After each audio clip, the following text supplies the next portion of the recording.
your head on my shoulder. What's up, you guys? It's Gianna, and in today's video we're going to be covering daily magic. I know a lot of people constantly ask me, how do you stay in your magical routine daily? Because it can be hard. Sometimes we're taught that big rituals are needed to, be considered a witch or to honor who it is you're working with.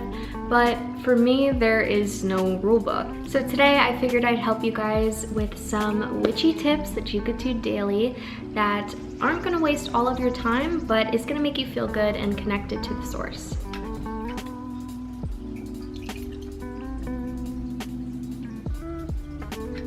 One of the most important things that I like to do is enchant my beverage, specifically the first drink that I have of the day and the last drink that I have of the day. Why I do this specifically at the beginning and the end of my day is because I'm setting an intention.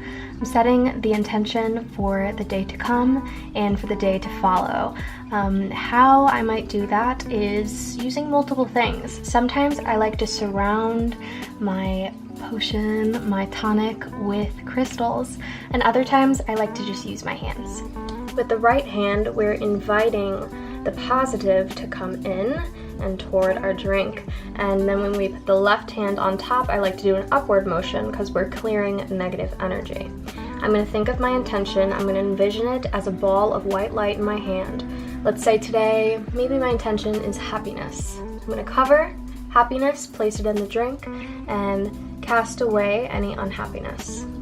Most witches will measure by just when you feel like you don't need to be there anymore. And I know that sounds very simple, but it's almost like your hand will gravitate some other place. After I do that, sometimes I like to run it through some incense, preferably rose, because, that's my journey.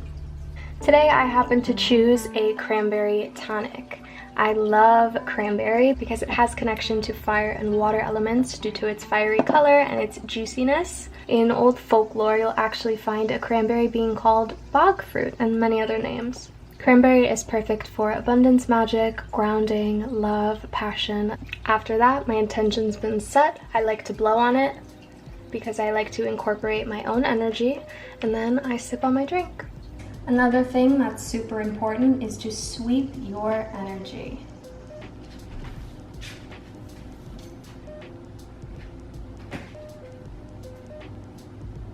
Usually what I'm going to do with my little broom friend is sweep out the energy. I do not touch the floor when I do this. If I'm going to actually sweep, I'm going to do it beforehand and then lightly sweep the area. So I'm moving energy and nothing else. As well as you could sweep in what you want. So normally I'm thinking about the intention of what I want and what I don't, and when I sweep out, I'm getting rid, and when I sweep in, I am inviting. We're going to be working with crystals in our skincare. So this is a lepidolite crystal. It's a beautiful, beautiful purple. Here is an amphibole quartz. Both stunning, but both have completely different properties. So for our lepidolite, it's very, very calming, as well as deals well with transition. So figure that for your beauty and for your skin. If you're going through a change of medications that's affecting your skin or hormones or your moon, definitely use something that is easing that situation.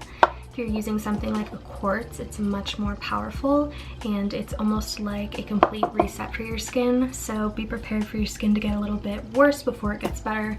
I like to do this daily, and mainly I'll take the quartz and put them in water and then wash my face with it. Magic of tarot. Daily, I like to pick at least one card, again, just like I did with the beverage, to set my day. Not necessarily make an intention, but ask just one question. And that might be how my day's gonna go, who I may see, what I may do to go further on my journey. All simple, but I try not to do really in-depth readings if I'm working for clients that day, because it's very, very draining. But picking one card a day has always satisfied my tarot urge. recharged and usually keeps me in a good headspace. So today we're going to be picking a card for you, just one, and probably this is what you need to hear right now. Take a deep breath in and then let it out. The Six of Wands. The Six of Wands is our party card. So for this card, you're celebrating a personal success that is very exciting and achieving a milestone in your life. Everyone is on this victory with you. They're celebrating, their friends, their family, their lovers. Everybody is so excited for you to achieve this. This could be a graduation, this could be a marriage, this could be something to do with school. It's about finally coming to completion with a long-awaited dream and journey. When it comes to baking, there's always a lot of love infused, especially if we're baking for our loved ones. So why not kick it up a notch with some magic? There are many witches who use things like body fluid in food, and that is something that I understand for the self, but I personally wouldn't do unless I have somebody's consent. So if you're gonna do something like saliva or something down there or something up here, definitely get the person's consent, and who knows, might be a good night. And breath is something that I feel comfortable using with everybody without their consent, because you know, the breath is just very light and airy and contains love and light. And you just want to bless it with your breath. It basically is a blessing, the same way you would use sage or palo santo. Also, I forgot to mention, the way that you stir is vital. Again, right for bringing things in, or clockwise for making good things happen, and anti-clockwise? Reverse? The opposite way. Why can't I think of it? I don't know. The opposite way is not great, unless you want to get rid of negative energy. Cool. But if you're trying to curse somebody, you're going to cup the fruit and speak your intention. Cover them in breath and enjoy. And I'm pretty sure daily you have access to this, Mother Nature. I like to spend a lot of my time with Mama Nature. As you can see, she's beautiful. No filters needed. I spend a lot of time with trees. I love touching trees, connecting to trees, anything about trees. And I just feel like it really grounds me. People always say magically when you hug a tree that it will ground you and give you a sense of direction. And there's such meaningful things here, like this is my rope that now is turning itself into part of the tree, literally, from when I was a child. And I would, you know, climb up there, and it was very big to me back then, and now just so peaceful, and it's a piece of me, you know? And whatever you're feeling, whether it's happiness, sadness, joy, confusion, can always be fixed by sitting with nature. So yeah, I have learned tons and tons about love through plants, and I know I sound super hippy-dippy right now, but it's the truth. I really learned through this journey, which is interesting, of just plants, that we deserve love all the time, and to go and search for it and pray for it, and it'll come to you. And you can change your circumstance from simply love. You're able to get help to those people through your own energy, you know, by wishing it upon them and having it change their lives. And then it's just miraculous to me how many things can change with prayer and love and presence and just being responsible for yourself. I've changed many situations that were doomed or looked doomed by prayer and love. And it's completely changed people around me's life. It's changed my love life. It's changed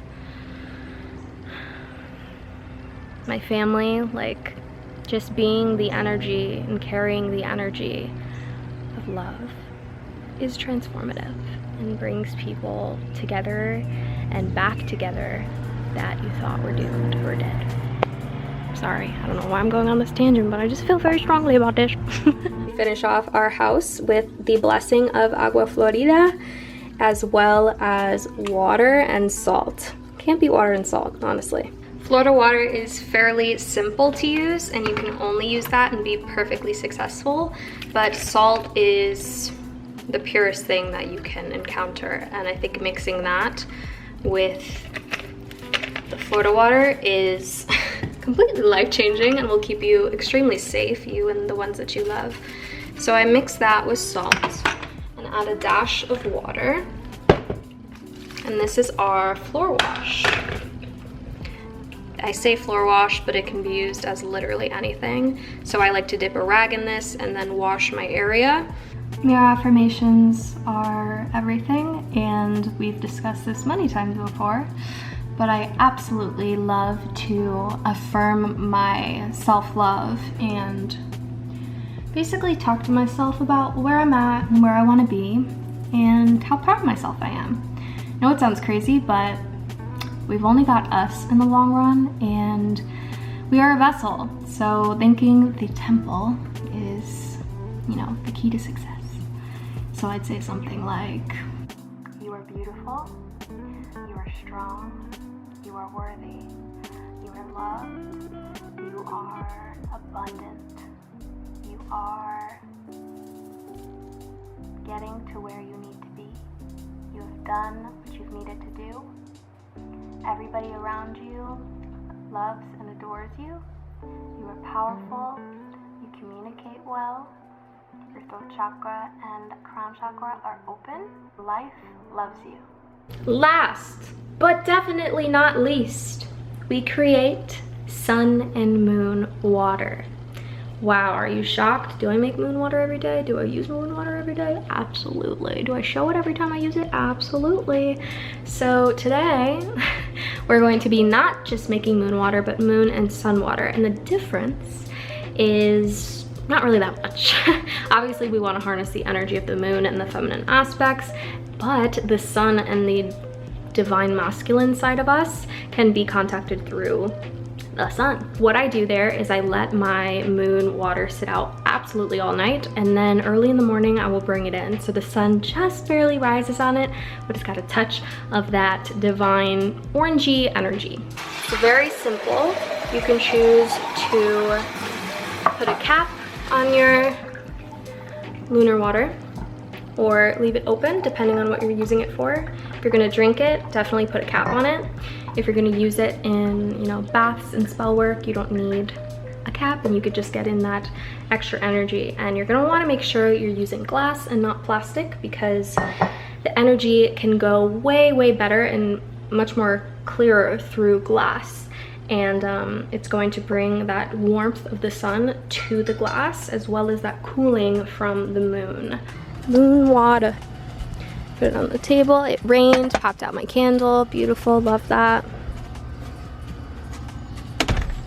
I'm thinking I want to channel pretty calming energy. So I'm gonna bring it towards the lavender today and let it sit right there. Have the lavender kind of protect it. Maybe I'll surround it with some flowers. This is my sage that's been growing and doing so well, and I'm making lots of bundles out of this, so if you want to see them on the shop, they're there. This is my pepper plant. These are our lavender buds. They are so pretty. There's little buggies there. I'm pissing them off. I don't know what these are called, but my mom absolutely adores these, so I call them trumpets, but they're definitely not trumpets. Look at these little guys. So pretty.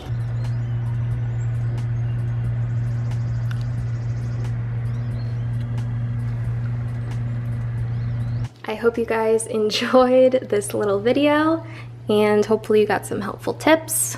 I gotta go before the lion runs out. And I'll see you guys in another video.